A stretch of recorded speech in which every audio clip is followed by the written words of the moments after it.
के शो में तोशाखाना मामला मजीद संगीन हो गया। इमरान खान ने तोहफा कब, कहां और किसको बेचा? तोशाखाना मामलात काबीना डिवीजन के तशखीसी तरीकेकार पर भी सवालात उठने लगे। घड़ी के बॉक्स में 41 कैरेट वजन के 2000 से जायद हीरे थे। 1450 हीरो वाला पेन सिर्फ 15 लाख में, यानी 1000 रुपए का एक हीरा। तारीख पर तारीख पर तारीख पाकिस्तान तहरीक इंसाफ का फॉरेन फंडिंग केस की समाअत तीसरी बार मुलतवी।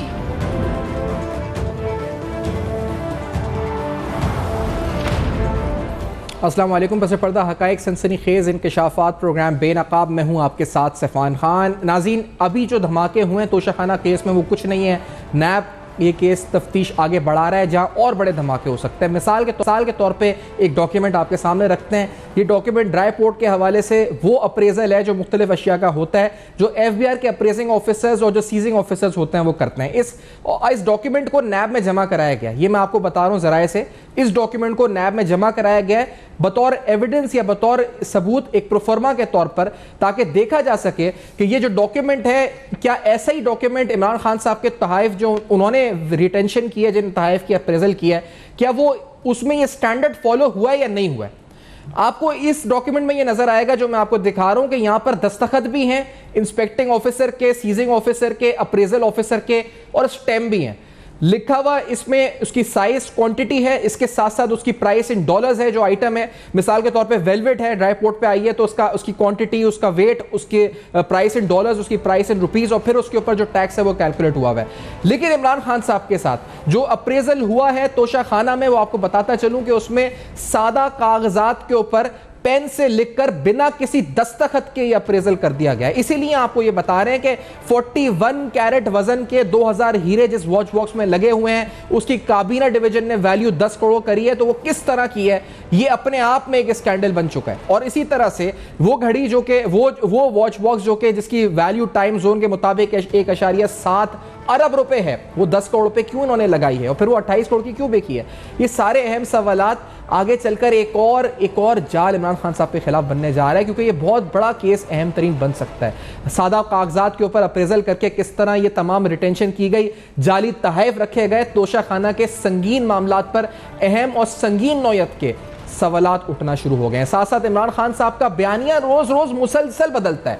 ताज़ा बयानिया के मुताबिक वो कहते हैं कि अमेरिका से इसलिए वो अब चाहते हैं कि ताल्लुकात बेहतर हों क्योंकि पाकिस्तान का नेशनल इंटरेस्ट ये है। बतौर वजीर आजम उनको ये ख्याल नहीं था, और साथ साथ उन्होंने पाकिस्तान की सालमियत के साथ उसको खतरे में डाला जब वो अपनी सियासत के लिए सब कुछ कर रहे थे। आज उनको पाकिस्तान के नेशनल इंटरेस्ट की फिक्र हो गई है। और तोशाखाना मामले में अभी नई जहतें, नई इसके मामलात खुल रहे हैं, क्योंकि फवाद चौधरी साहब की मुबैना गुफ्तगू, उसी मुबैना जिसके उनके बकौल फ्रॉडिया के साथ सामने आ चुकी है, जिसमें वो उसी आदमी से जिसको अगले दिन वो कह रहे हैं कि फ्रॉड है, क्रिमिनल है, वो उसको भाई भाई कहकर उसकी मिन्नतें कर रहे हैं, भाई भाई कहकर कह रहे हैं जी कि रोक दो इस केस को, नहीं आगे बढ़ाओ इस केस को। तो ये मुबैना गुफ्तगू भी सामने आ चुकी है। और दूसरी तरफ फैसल वारडा साहब ये कह चुके हैं कि इमरान खान साहब के लॉन्ग मार्च में तो इतने लोग हैं जितने मेरे घर पे मुलाजिम हैं। लेकिन साथ साथ वो ये भी कह चुके हैं कि उमर फारूक ज़हूर से उनकी मुलाकात वजीर आजम हाउस की हिदायत पर हुई थी, और उनकी नहीं बल्कि तकरीबन 4 वज़रा और वजारत के हुक्काम भी इस मुलाकात में शामिल थे। आज के प्रोग्राम में हम ये भी बात करेंगे कि फॉरेन फंडिंग केस की वजह है कि इलेक्शन कमीशन तारीख पर तारीख दिए जा रहा है, मामला आगे क्यों नहीं बढ़ रहा, कहां है रुकावट, ये भी जानेंगे इलेक्शन कमीशन की तरफ से। इस ब्रेक के बाद आएंगे तो अहम तरीन मौज़ूआत पर होगी गुफ्तगू, हमारे साथ रहेगा। आप देख रहे हैं बेनकाब, और बेनकाब में तफसीलन जायजा लेते हैं। तोशाखाना में मामला संगीन हो चुका है। इमरान खान साहब पूरी तरह फंस चुके हैं। उनके रहनुमाओं के व्हाट्सएप कन्वर्सेशंस उसी आदमी के साथ सामने आ रहे हैं जिसको वो खुद फ्रॉडिया कह रहे हैं। एक तरफ फ्रॉडिया कहा जा रहा है, दूसरी तरफ भाई भाई कर उनके व्हाट्सएप स्क्रीनशॉट फवाद चौधरी साहब के हम आपको स्क्रीन पर दिखा भी चुके हैं कि किस तरह वो सामने आ चुके हैं।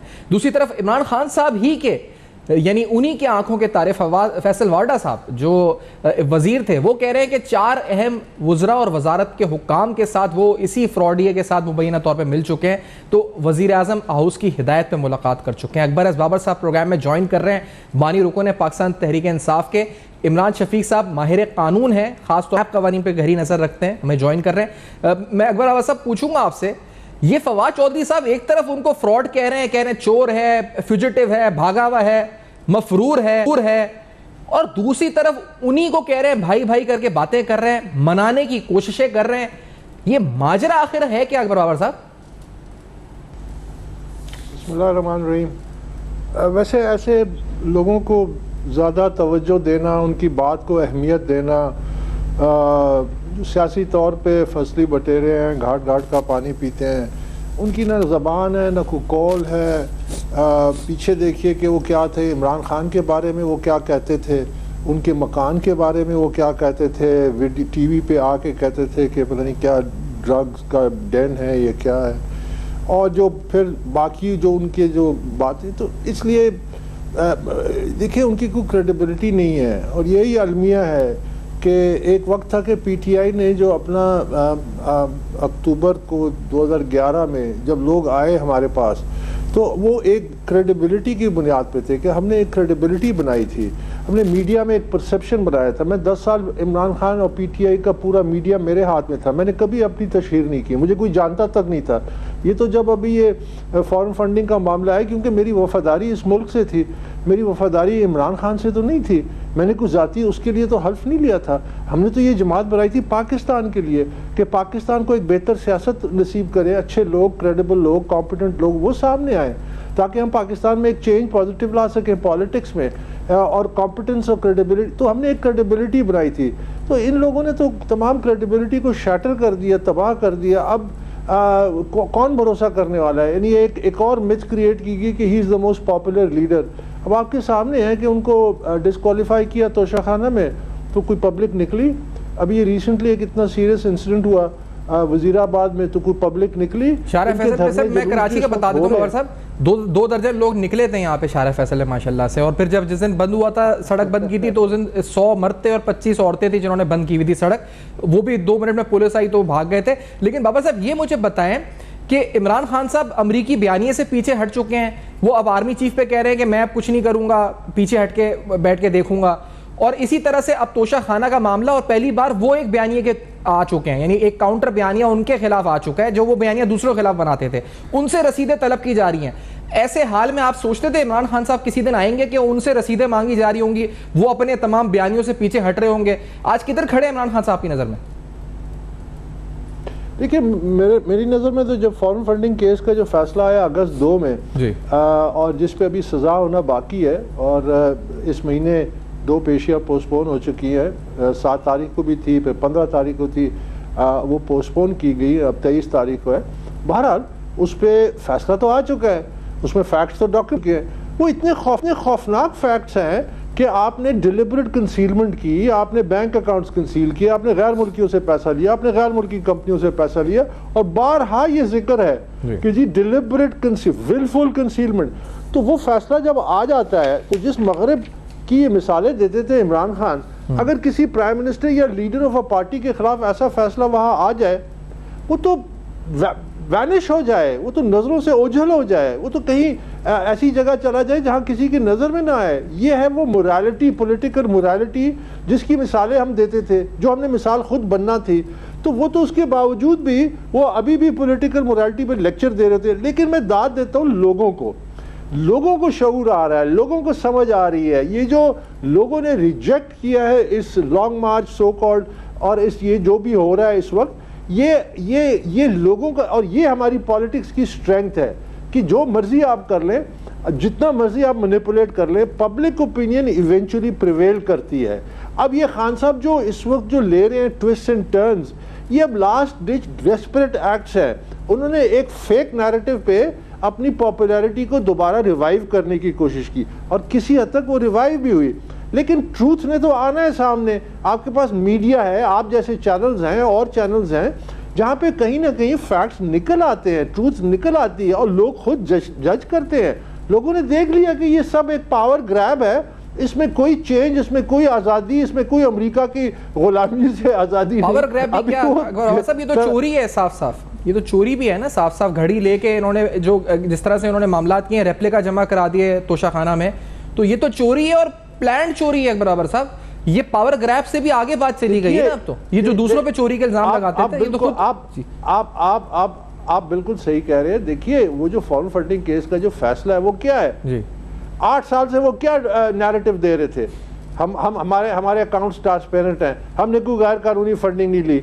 80 लाख तो सिर्फ इमरान खान ने खुद पीटीआई के अकाउंट से 40-40 लाख में दो चेक्स से पैसा विड्रॉ किए, डॉक्यूमेंटेड है।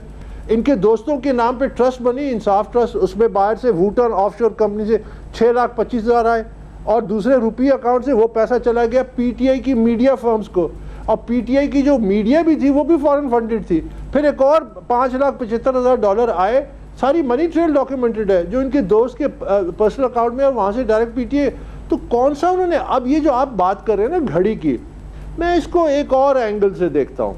एक तो इसका कानूनी एंगल है कि उन्होंने ये जो पैसा है और जिस तरह से ये सेल और परचेज हुई, और जिस तरह देखिए ये एक कौम, पाकिस्तानी कौम को तोहफा दिया गया था।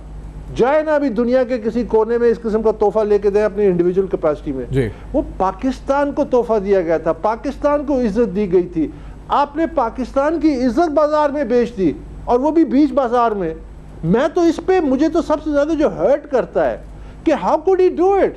वो कैसे, जो कहता था कि मैं ग्रीन पासपोर्ट को इज्जत दिलाऊंगा, ये इज्जत दिलाने का तरीका सारी दुनिया में हमारा जो मस्खरापन हुआ है, जो मजाक बना है, जो अरब स्टेट्स के जो लोग हैं वो पहले भी हमें किस तरह वो देखते हैं, हम लोग वहाँ जाते हैं, मजदूरी करते हैं। इसके बाद कि इनके हुक्मरानों की हैसियत देखो कि हम इनको कीमती तरीन तोहफा देते हैं, एक एडिशन, एक घड़ी बनाई स्पेशली तोहफे के लिए, वो बाजार में बेच दी। तो ये पाकिस्तान की जो रुसवाई हुई है, मुझे तो इस पे बहुत तकलीफ है कि how do we make it up, हम इससे कैसे निकले। वो तो जो आप बात कर रहे हैं वो तो उसकी एक लंबी दास्तान है कि जो गलत बयानी की है, जो फॉरेन फंडिंग में हुई है, जो और मामलात में हुई है, जो तोशाखाना में भी हो गई है, और उसकी जो, लेकिन मेरा जो फॉरेन फंडिंग, इन तोहफों की तफसीलात छुपाते रहे, जो सहाफी था उसको भी दबाते रहे, इस्लामाबाद हाईकोर्ट में मौक़िफ़ देते रहे, वो कहते रहे कि ये अगर सामने आ गए तहफ़ की तफसीलात तो इससे दोस्त मुल्क नाराज हो जाएंगे।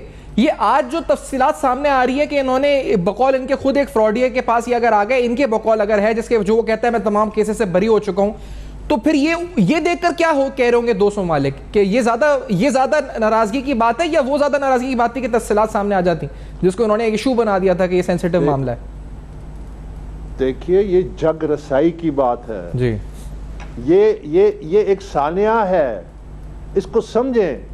ये पैसों का मामला नहीं है कि ये $2 मिलियन में और $12 मिलियन उसकी कीमत थी। हमारे ख़जाने को 1 अरब 60 करोड़ या 70 करोड़ का नुकसान हो गया। मैं मॉनेटरी टर्म्स की इतनी अहमियत इसलिए नहीं देता, एक मुल्क है, मुल्क अब पैदावार करता है, अपनी वेल्थ जनरेट कर सकता है, इससे कई गुना वेल्थ जनरेट कर सकता है। लेकिन जो हमारी जो जग रसाई हुई है, जो हमारी कौम की बेइज्जती हुई है, उसकी क्या आप कीमत लगाएंगे? उसका हिसाब कौन देगा? ये जो आप बात करें कि उस साफी को दबाने की कोशिश की, तो क्या मुझ पे 3 केस किए इन्होंने, 3 केस किए। एक ऐसा केस किया कि जिसमें इनके एक पिंडी के नुमाइंदे थे, उन्होंने कहा ये टीवी पे आते हैं और हमारे चेयरमैन के खिलाफ बात करते हैं, मोहल्ले में लड़ाई हुई, ये लोग जख्मी हुए हैं, इसका जिम्मेदार अकबर बाबर है। ऐसे भौंडे केसेस किए मुझे दबाने के लिए, मुझे चुप कराने के लिए कि मैं इस केस से पीछे हट जाऊं। कौन सा हरबा नहीं इख्तियार किया, कत्ल करने की धमकी दी। तो ये एक लंबी दास्तान है। सिर्फ मुझे इस बात पे, जिस तरह मैंने पहले कहा कि अब ये हकायक अवाम के सामने आ रहे हैं और अवाम की आंखें खुल रही हैं। पाकिस्तान की जो सेवियर, पाकिस्तान की जहाँ पे पाकिस्तान एक रास्ते से निकलता है, जिस जगह पे इसको लाके खड़ा कर दिया गया है इमरान खान ने। और अब देखिए, अब तो मैं ये प्रेडिक्ट करने लगा हूँ कि जिस अंदाज में इनकी पॉपुलैरिटी नीचे जा रही है, जो हकायक अब सामने आ रहे हैं, कोई बैद नहीं है। जिस तरह इन्होंने यूटर्न्स लिए हैं बाकी मामलात में, ये कल को ये कहेंगे कि जी फौरी इलेक्शन मुझे नहीं चाहिए क्योंकि ये पाकिस्तान के मफाद में नहीं है, क्योंकि उसकी पॉपुलैरिटी ज़िल्ज़ हो चुकी होगी। कोई बैद नहीं है सर, वो बिल्कुल हो सकता है। फैसल आर्डा कह रहे हैं इतने लोग हैं लॉन्ग मार्च में जितने उसके घर पे मुलाजिम हैं। उधर एक आदमी कह रहा था कि जितने शादी वलीमे में होते हैं शायद इतने लोग हैं अभी इस लॉन्ग मार्च में। और फिर कहीं मुझे तो ये बैद भी नहीं कहीं ये परवेज इलाही साहब के खिलाफ ना कोई नैरेटिव बना लें कि इन्होंने FIR दर्ज होने दी थी और इनके खिलाफ लॉन्ग मार्च शुरू कर दें थोड़े दिनों बाद जब इनके मामला सही हो जाए। तो एक ब्रेक ले लेते हैं। मैं इमरान शफीक साहब से मैं एक ब्रेक के बाद इमरान शफीक साहब से भी पूछूंगा अगर बात मौजूद है। ये जो वैल्यूएशन प्रोसेस है इस बारे में कुछ डॉक्यूमेंट्स आपको हम इंट्रो में भी दिखाएं, हम आपको बताएंगे, इस पर सवाल भी उठाएंगे कानूनी लिहाज से हमारे साथ। वेलकम बैक, आप देख रहे हैं बेनकाब। ये जो ज्वेल वॉच बॉक्स है जो इमरान खान साहब को तोहफे में मिला है, इसमें तकरीबन 2000 के करीब डायमंड्स हैं और इसकी जो वज़न है वो 41.54 कैरेट गोल्ड बताया जाता है। एक पेन है इसमें जिसमें कहा गया कि तकरीबन 1450 हीरे लगे हुए हैं, जड़े हुए हैं और ये 15 लाख रुपए इसकी रिटेंशन वैल्यू थी। 7.5 लाख में कहते हैं इमरान खान साहब ने फरोख्त कर दी है। 1450 हीरो मतलब 1000 रुपए का एक हीरा और इस बुनियाद पे इसको रिटेन कर दिया गया, जो कि कोई भी यकीन नहीं कर सकता कि कैसे हो सकता है 1000 रुपए का एक हीरा। इसी तरह से ये वॉच है, काबीना डिवीजन कहता है कि हमने इसकी जो वैल्यू लगाई थी वो 100 मिलियन यानी 10 करोड़ रुपए थी। जो value time zone watch limited ने लगाई वो 1.7 अरब रुपए। ये बताने का, दोबारा दोहराने का मकसद ये है कि कुछ डॉक्यूमेंट्स मैंने आपको दिखाए, ये डॉक्यूमेंट्स एक ड्राई पोर्ट के हवाले से, यानी जब कोई इंपोर्ट या एक्सपोर्ट के मामलात हैं और FBR की जो असेसमेंट होती है, जो किस तरह से प्रोसेस होता है, उसकी एक मिसाल है आपके सामने जो हमने रखी है कि उसमें दस्तखत होते हैं, बाकायदा स्टैंप होता है जो ऑफिसर इसको रिसीव करते हैं या जो इसको असेस करते हैं। इसकी क्वांटिटी आती है, वेट आता है, इसकी वैल्यू इन डॉलर्स आती है, वैल्यू इन रुपीज़ आती है, फिर इस पर जो भी सेल्स ड्यूटी, RD, CD जो भी लगती है वो तमाम चीज़ें कैलकुलेट होती हैं और बाकायदा इस पर दस्तखत भी होते हैं और स्टैंप भी होते हैं। लेकिन इमरान खान साहब के मामले के अंदर जिस सफ़े के ऊपर ये असेसमेंट हुई है, नैब के ज़राए के मुताबिक वो एक सफ़ेद सफ़ा है, उस पर कागज़ से जो है असेसमेंट कर दी गई है और इसी वजह से ये सारा मामला हो चुका है। ये अपने आप में शायद एक करप्ट प्रैक्टिस है। इमरान शफीक साहब, ये करप्शन का केस नहीं है कि अगर FBI 16 ग्रेड के ऑफिसर ने या उससे सीनियर ऑफिसर ने अपनी मर्जी की वैल्यूएशन करके इनको दे दी और इन्होंने जो है अपनी मर्जी की घड़ी फिर आगे फरोख्त करके मुनाफा कमा लिया है। ये किस तरह की करप्ट प्रैक्टिस है? नैब का कौन सा लॉ लागू होता है इस पर? शफीक साहब देखिए, ये तो जो करप्शन का पाकिस्तान का नैब का कानून है 9A6 miss use of authority है और मिस यूज ऑफ अथॉरिटी के नतीजे में इख्तियारात के नाजायज इस्तेमाल और फिर करप्शन जो है 9A4, इन दोनों को मिलाकर अगर पढ़ा जाए तो इसके नतीजे में जो है आप अपने इख्तियारात को गलत तरीके से इस्तेमाल करते हुए किसी को फायदा देते हैं, किसी को मनफियत देते हैं, तो ये जुर्म है पाकिस्तान के। ये पाकिस्तान का हर शहरी जानता है। पाकिस्तान में अब तो इतनी अवेयरनेस हो गई है कि इतने अरसे से जो करप्शन के केसेस लोगों पर बन रहे हैं कि वो सारी की सारी देखें, हेरा फेरी ही इसमें तोशा खाना में क्या हो सकती है। तोशा खाना में जो हेरा फेरी है वो तो हो ही ये सकती है कि एक गिफ्ट जो है वो उसकी मालियत बहुत ज्यादा है और उसकी मालियत बहुत कम शो की जाए और फिर उसका कहा जाए देखें हमने तो उसका 25% दे दिया या हमने 50% दे दिया और हमने ले लिया। लेकिन असल सवाल तो ये पैदा होगा कि उस गिफ्ट की मार्केट वैल्यू क्या थी और उस मार्केट वैल्यू के बजाय जो है वो उसकी दो तरह की असेसमेंट होती है। एक प्राइवेट असेसमेंट होती है जो मार्केट के हिसाब से होती है और एक FBR की असेसमेंट होती है और उन दोनों असेसमेंट्स को जो कानून के मुताबिक अगर की जाए, ठीक तरीके से की जाए, तो उसका जो मीजानिया निकलता है उसमें से फिर उसकी अमाउंट को पे करना होता है अगर आपने तोहफे को रिटेन करना है। तो ये तो एक ऐसा केस है जिसमें वाज़े तौर पर नजर आ रहा है, यानी किसी किस्म के शक व शुबे की अभी तक के जो रिकॉर्ड आया है उसमें कोई गुंजाइश नहीं है कि एक बहुत कीमती जिनकी मालियो जो है वो करोड़ों रुपए से जायद है तोहफों को, उनको जो है वो बहुत कम कीमत में शो करके उसको लिया गया है और फिर उसको बाहर बेचा गया है। उसको एक पूरा जो आजकल जो इमरान साहब ये तो समझ में आ गया, आप जिस तरह कह रहे हैं कि नैब लागू हो गया, कौन सा कवानीन लागू हो गया। दूसरा, ये तोहफा यहाँ से दुबई लेके जाया गया, तो क्या ये स्मगलिंग के जुमरे में आ गया क्योंकि ये महंगे तरीन तहाइफ थे? किस तरह लेके जाएगा और फिर ये पैसा पाकिस्तान वापस किस तरह लाएगा? इसकी कोई बैंकिंग ट्रांजैक्शन नहीं इमरान खान साहब प्रूफ करने के लिए दिखा सक रहे। तो ये दोनों किस कानून के जुमरे में आ रहे हैं? यहाँ से ले जाना फरा जो भी लेके गई इसको आगे बेचना, फिर बेच के पाकिस्तान पैसा वापस आना। देखिए, अब वो लेके जाने की, जहां तक कोई भी चीज आप लेकर जाते हैं या पाकिस्तान में लेकर आते हैं, आपको उन तमाम चीजों की, अगर वो जिस तरह की ये माली और कीमत वाली चीजें हैं और उसका जो पैसा पाकिस्तान में आना है, और पैसा, अब ये बड़ी हैरत की बात है कि अगर इतनी बड़ी तादाद में पैसा आया है तो वो पाकिस्तान में पैसा किस तरह आया है।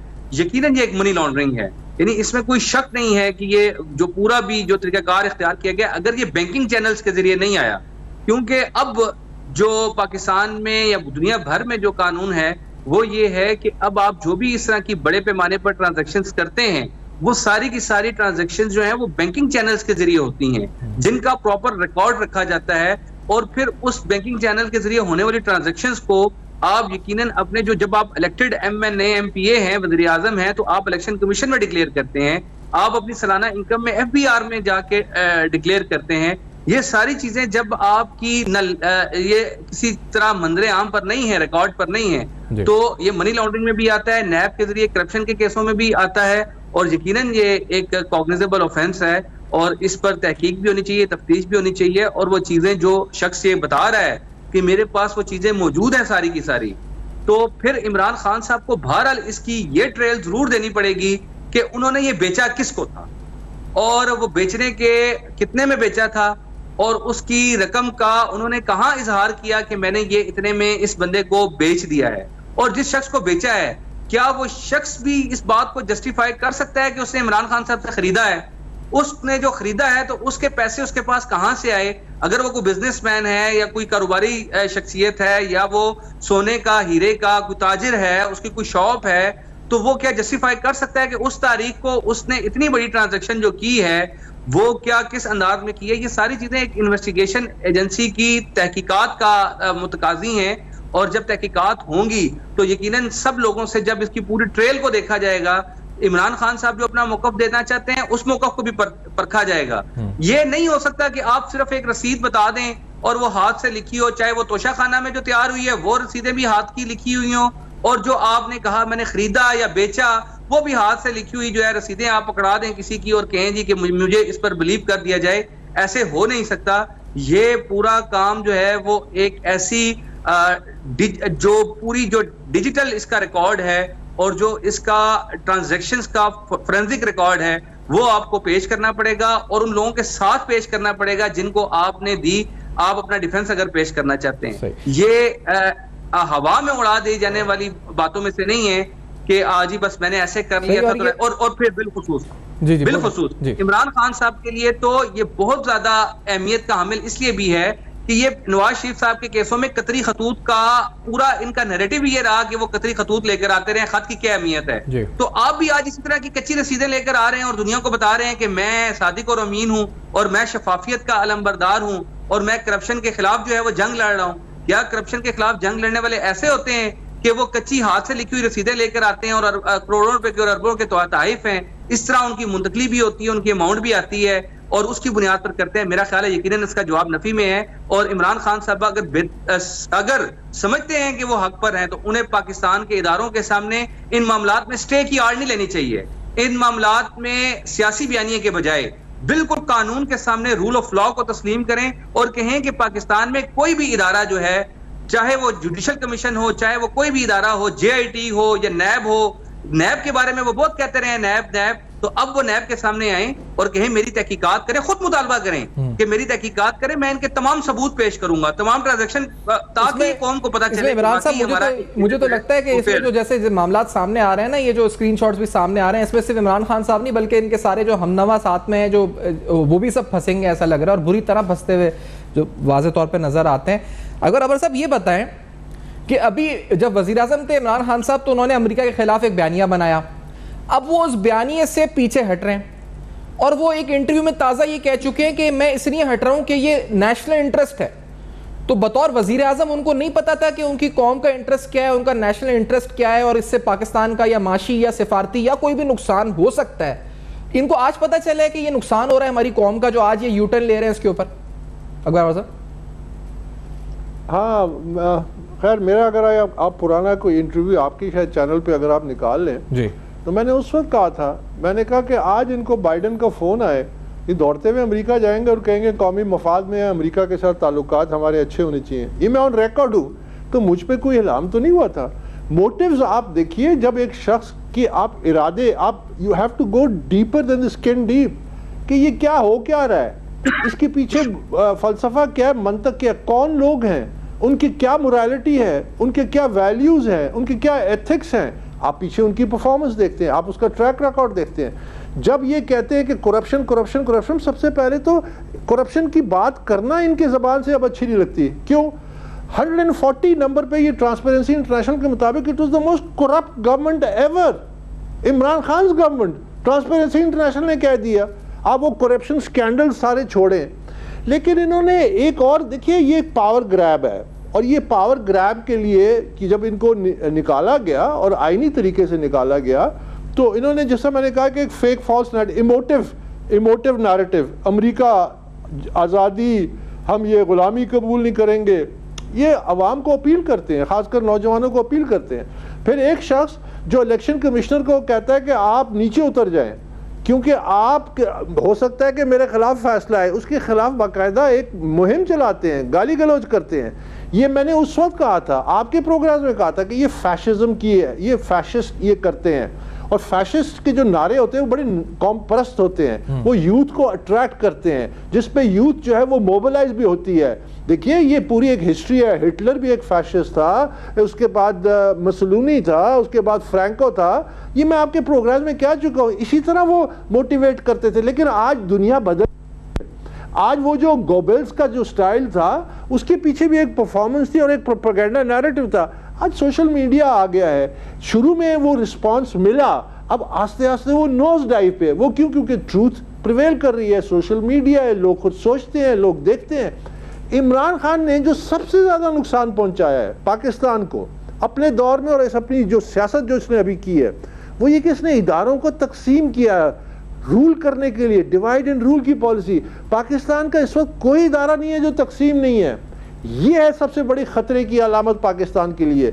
इस पे आज जब वो कहता है, मैंने उस वक्त कहा था कि ये अवाम को फौज के सामने खड़ा कर रहा है, ये सबसे लीथल, सबसे डैमेजिंग बात है कि हमारे अवाम जो है अपनी ही फौज के सामने खड़े हो जाएं, चाहे जो मर्जी इश्यूज हो। आप इश्यूज कॉन्स्टिट्यूशनली और अदरवाइज पॉलिटिकली रिजॉल्व कर सकते हैं, फोरम्स मौजूद हैं, लेकिन जब आप पब्लिक फोरम में उनको डिसक्रेडिट करते हैं और जिस अंदाज में करते हैं, लोगों में नफरत लाते हैं, तो आप दुश्मनों के एजेंडे को फॉलो कर रहे हैं। ये बहुत डेंजरस बात है। तो जिस तरह मैंने कहा कि आपने डिविजन्स पैदा की, आप आज कहते हैं कि जी आर्मी चीफ मेरिट पे लगना चाहिए।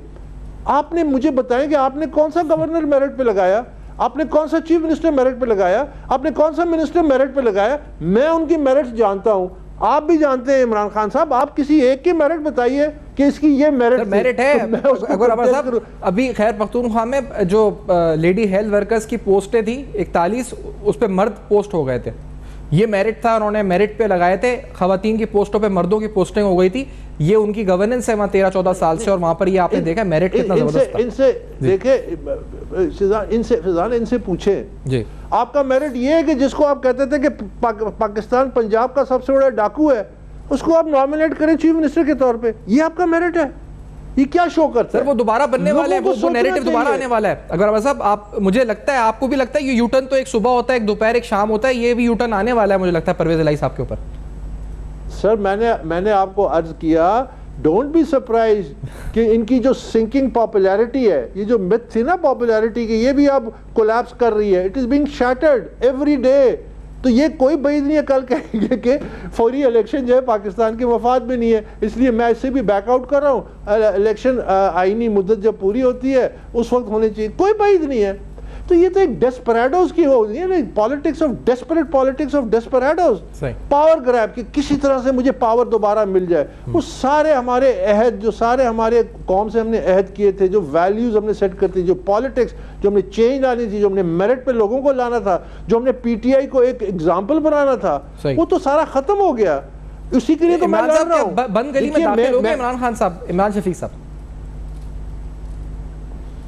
देखिए, बंद गली में दाखिल तो तब होंगे जब आपका एहतसाब का अमल जिंदा रहेगा। सही। पाकिस्तान में इस वक्त जो है बुनियादी तौर पर अब हुकूमत भी इमरान खान साहब ने इतना सख्त बयानिया बना दिया है कि अब जो है ये हुकूमत जो इस वक्त मौजूदा इस वक्त हुकूमत है, वो भी इमरान खान साहब के खिलाफ कहीं एक्शन लेने की पोजीशन में तो नहीं है। नैब का इदारा जो है, नैब का कानून में चूंकि तरमीम हो चुकी है, अब नैब की कानून अपने एक मराहिल से गुजर रहा है, उसमें नैब भी अभी तक देखें कोई एक्शन इमरान खान साहब के खिलाफ कंक्रीट किस्म का कोई एक्शन नहीं लिया गया। FIA ने भी कोई एक इन्वेस्टिगेशन शुरू की है, लेकिन वो अपनी एक सुस्त पेस के तहत चल रही है।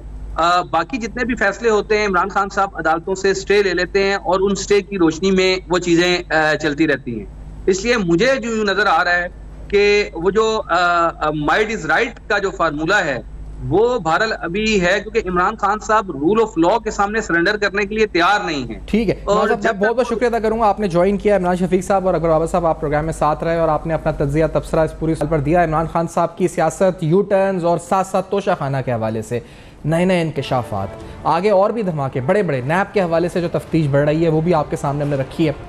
Let's wind it up over here. Feedback जरूर दीजिएगा, फेसबुक, ईमेल्स और ट्विटर पर देखते रहेगा। अब तक अपना बहुत ख्याल रखिएगा।